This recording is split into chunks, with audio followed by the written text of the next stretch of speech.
di tengah dinginnya. Musim gugur tahun 2008, saat dunia masih bergulat, dengan kehancuran finansial, sebuah ide revolusioner sedang dilahirkan dari pikiran seorang atau sekelompok orang yang menggunakan nama samaran Satoshi Nakamoto. Ide tersebut adalah Bitcoin, mata uang digital yang didesain untuk merombak total sistem keuangan global. Pada waktu itu, krisis keuangan besar baru saja menyapu banyak negara maju, menimbulkan kecurigaan mendalam terhadap bank-bank besar dan institusi keuangan. Kegagalan bank, bailout besar-besaran, dan kehilangan tabungan oleh banyak orang menjadi latar belakang yang sempurna untuk kelahiran sebuah sistem pembayaran alternatif. Satoshi mulai menulis makalah yang berjudul Bitcoin, A Peer-to-Peer Electronic Cash System, yang menjelaskan detail teknis dan filosofis dari apa yang akan menjadi revolusi mata uang. Dokumen ini dipublikasikan di sebuah mailing list yang berisi para penggemar, kriptografi, dan pengembangan perangkat lunak. Inti dari Bitcoin adalah teknologi blockchain, sebuah buku besar digital, terdistribusi yang mencatat semua transaksi tanpa memerlukan pihak ketiga yang dipercaya. Setiap transaksi diverifikasi oleh jaringan menggunakan teknologi yang disebut Proof of Work, yang memastikan keamanan dan anonimitas. Pada 3 Januari 2009, blok pertama di blockchain Bitcoin, yang dikenal sebagai blok Genesis, berhasil ditambang. Blok ini memuat pesan tersembunyi. The Times, 3 Jan 2009, Chancellor on brink of second bailout for banks. Ini adalah sebuah komentar terhadap ketidakstabilan ekonomi saat itu dan mungkin juga merupakan alasan dibuatnya Bitcoin. Beberapa hari setelah blok Genesis ditambang, Satoshi Nakamoto mengirimkan 10 Bitcoin pertama kepada seorang pengembang perangkat lunak yang bernama Hal Finney. Hal adalah salah satu dari sedikit orang yang memperhatikan karya Satoshi dan berkomunikasi dengannya via email. Transaksi ini menjadi transaksi Bitcoin pertama di dunia.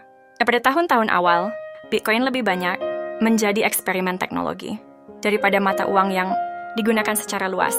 Hanya segelintir orang yang menambang dan bertransaksi dengan Bitcoin dan nilainya sangat kecil.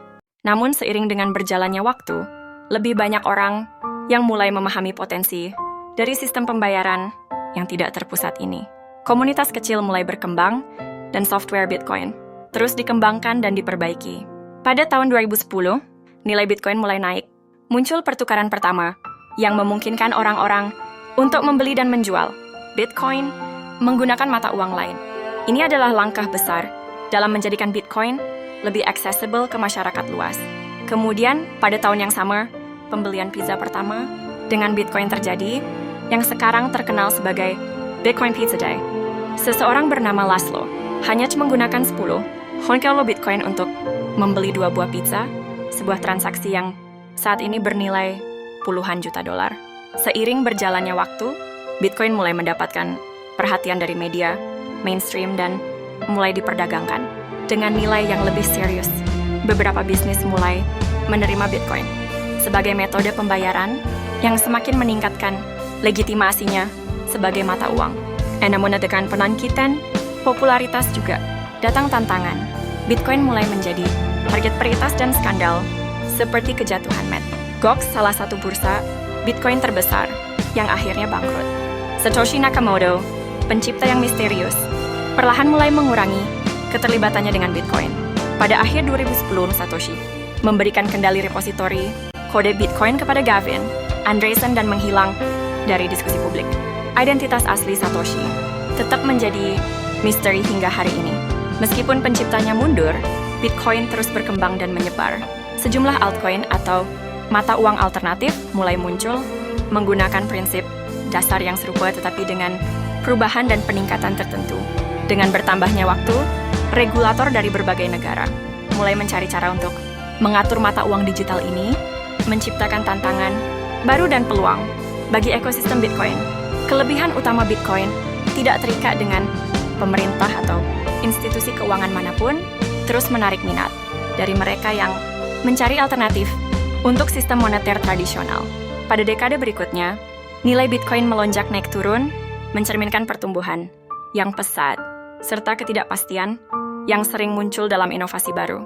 Setiap lonjakan harga membawa perhatian baru dan adopsi yang lebih luas, meskipun volatilitas tetap menjadi masalah. Hingga hari ini, Bitcoin tetap menjadi topik hangat dalam diskusi keuangan dan teknologi, terus memprovokasi pertanyaan tentang masa depan uang itu sendiri.